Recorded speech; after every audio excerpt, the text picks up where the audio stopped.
It's 7 o'clock. This is Bob Steele. In the land of the free. Good evening, this is Dick Bertel. Gail King, Eyewitness News.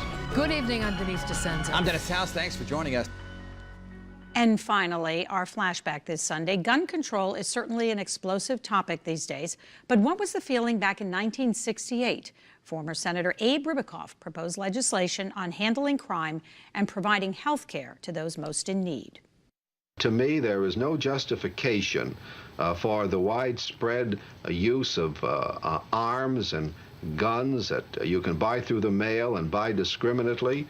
After all, we know the great tragedies that this country has seen by the indiscriminate sale of arms. The tragic death of President Kennedy, the tragic death of Martin Luther King, and I certainly will support a gun control feature in this bill. I know that people are quite concerned over the fact that there are many gun sales today, that people are worried, so they're going out and buying guns, too.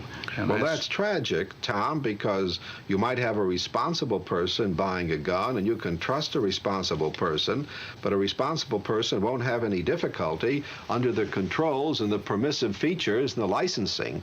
But what it does, you have irresponsible people, you have crackpots, you have people who have murder in their heart and vengeance in their soul, and I don't believe we should make it easy for these people to have guns. We should deny them access to guns, Tom.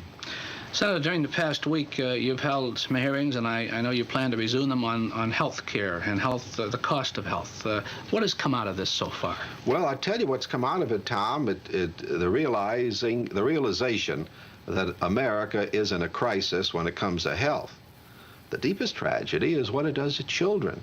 I don't really think that this country realizes that we stand 18th in the infant mortality rate. Can you imagine, Tom, a country as wealthy and as powerful and as knowledgeable as the United States of America standing 18th in all the nations in the world in our infant mortality rate?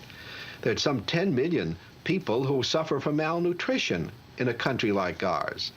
And there are so many infants with malnutrition. And the greatest problem that we have in the whole health field is taking care of the health needs of children.